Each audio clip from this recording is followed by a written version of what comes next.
درود پاک پڑھنے کے بے شمار فضائل و برکات ہیں۔ بڑی مشہور حدیث ہے، اللہ کے نبی علیہ الصلوۃ والسلام فرماتے ہیں کہ جو جمعہ کے دن 200 بار درود پاک پڑھے، اللہ اس کے 200 برس کے گناہ معاف فرما دیتا ہے۔ تو یہ ہمیں غور کرنا ہے اور ہمیں جمعے کے دن کثرت سے درود پاک پڑھنا ہے۔ آئیے مل کر محبت کے ساتھ بآواز بلند درود پاک پڑھ لیں۔ صلو علی الحبیب صلی اللہ تعالی علی محمد صلی اللہ علیہ وسلم۔ قرآن پاک کی وہ آیتیں جس میں رب کریم نے مومنوں سے براہ راست بات کی ہے، مسلمانوں سے براہ راست بات کی ہے اور فرمایا یا ایھا الذین آمنو، اے ایمان والو۔ وہ ہم نے انشاءاللہ سیریز کو لے کے چلنا ہے اور ہم نے اس بیان کا یا اس ٹاپک کا نام رکھا ہے قرآن کی باتیں۔ تو پہلی آیت ہم کور کر چکے تھے جس میں نبی پاک علیہ الصلوۃ والسلام کی شان بڑے شاندار انداز میں، سورہ بقرہ کی وہ آیت تھی جس میں ہمیں یہ بتایا گیا تھا کہ اے ایمان والو، پیارے آقا سے بات کیسے کرنی ہے، ان کو راعنا نہیں کہنا، ان کو انظرنا کہنا ہے۔ آج جو ہم نے آیت پڑھنی ہے قرآن پاک کی، جس آیت کو سمجھنا ہے، یہ بھی قرآن پاک کی سورہ بقرہ کی آیت ہے، پارہ نمبر 2 ہے اور آیت نمبر 153 ہے۔ بیوٹیفل آیت and so many good lessons from that آیت۔ اب وہ آیت کون سی ہے؟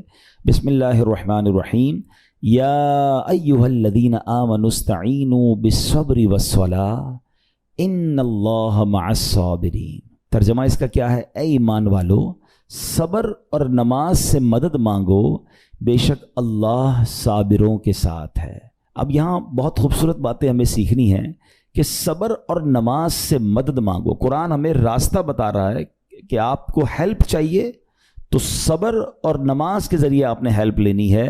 اب اس کا مطلب یہ ہوا کہ عبادات کی ادائیگی، گناہوں سے رکنے اور نفسانی خواہشات پورا نہ کرنے پر صبر کیا جائے، اور نماز چونکہ تمام عبادات کی اصل ہے، اہل ایمان کی معراج ہے، اللہ اور بندے کے درمیان ایک بیوٹیفل کانٹیکٹ ہے، تو اس لیے اس سے بھی مدد طلب کرنے کا حکم دیا گیا ہے۔ یہ بھی یاد رہے کہ بدن پر باطنی اعمال میں سب سے سخت صبر ہے اور ظاہری اعمال میں سب سے مشکل نماز ہے۔ یہ بڑی اہم بات ہے۔ کچھ اعمال وہ ہیں جن کا تعلق دل سے ہوتا ہے، انسائٹ ہوتا ہے۔ انسائٹ اعمال میں سب سے مشکل کام کیا ہے؟ صبر کرنا۔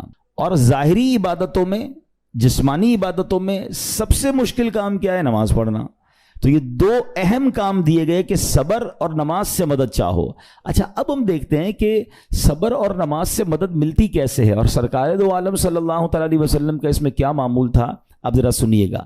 اب نبی پاک علیہ الصلوۃ والسلام کا یہی معمول تھا۔ حضرت حذیفہ رضی اللہ تعالیٰ عنہ فرماتے ہیں، نبی کریم علیہ الصلوۃ والسلام کو جب کوئی سخت مہم پیش آتی تو آپ علیہ الصلوۃ والسلام نماز میں مشغول ہو جاتے۔ جب میں خود اس آیت کی کچھ دنوں پہلے تیاری کر رہا تھا تو بڑا ایک نیا، کہتے ہیں نا، نیا باب آنکھوں کے سامنے کھلا کہ یقیناً جب ہم پرابلم میں آتے ہیں ہم دعا بھی کرتے ہیں، ہم لوگوں سے بھی کہتے ہیں، مگر کیا ڈائریکٹلی ہم نماز کی طرف جاتے ہیں؟ حالانکہ قرآن نے ہمیں پرابلمز کا سولوشن کیا دیا ہے کہ صبر اور نماز سے مدد چاہو۔ اب آگے چلیں، حضرت عمر فاروق کا بھی یہی عمل تھا کہ کوئی مشکل درپیش آتی تو آپ رضی اللہ عنہ کو اگر کبھی اسلامی فوجوں کے آنے میں تاخیر پتہ چلتی، یعنی آپ چونکہ جنگوں کے لیے فوجوں کو روانہ کرتے تھے، بہت شاندار اسٹریٹجک پلانر تھے، تو اب فوج گئی اور ایکسپیکٹیشن یہ تھی کہ فلاں ٹائم کو واپس آ جائے گی۔ اس زمانے میں ٹیلی فون تو تھا نہیں، انٹرنیٹ تو تھا نہیں کہ لوکیشن شیئر ہو جائے گی یا کال آ جائے گی کہ سر ہم یہاں رکے ہوئے ہیں۔ اب ٹائم ہو جاتا اور فوج واپس نہ آتی نا، تو آپ اب اس کو کیا کرتے کہ اب پتہ تو نہیں کیا ہوا، ان کے ساتھ خیریت سے آ جائیں، تو آپ نماز میں مشغول ہو جاتے، نماز کے لیے کھڑے ہو جاتے۔ اب کیا ہمارے ساتھ کبھی ایسا ہوتا ہے کہ ہمارا بچہ کہیں گیا ہے، اس کی خبر نہیں آ رہی، یا کوئی چیز ہماری آنی ہے ابھی تک پہنچی نہیں ہے، یا کوئی اچھی نیوز نہیں آ رہی ہے، تو ہم کیا اس کے لیے نماز کی طرف جاتے ہیں؟ یہ نبی پاک کا ہمیشہ معمول رہا۔ حضرت عبداللہ بن محمد حنفیہ رحمۃ اللہ تعالی علیہ فرماتے ہیں کہ میں اور میرے والد ایک انصاری رشتہ دار کے پاس عیادت کرنے گئے۔ جب نماز کا وقت ہوا تو انہوں نے اپنے اہل خانہ میں سے کسی کو پکارا کہ اے لڑکی، وضو کا پانی لے آؤ اور ہمارے لیے نماز میں راحت پہنچاؤ، نماز پڑھ کر میں راحت پاؤں، جلدی سے وضو کا پانی لے آؤ۔ تو کہتے ہیں ہم نے ان انصاری شخصیت کے الفاظ پر بڑا تعجب کیا کہ نماز سے راحت کیسے ملتی ہے؟ تو انہوں نے کہا میں نے نبی پاک علیہ الصلوۃ والسلام کو فرماتے سنا ہے، اے بلال کھڑے ہو اور ہمیں نماز کے ذریعے راحت پہنچاؤ۔ And it means namaz is a relaxation for all of us.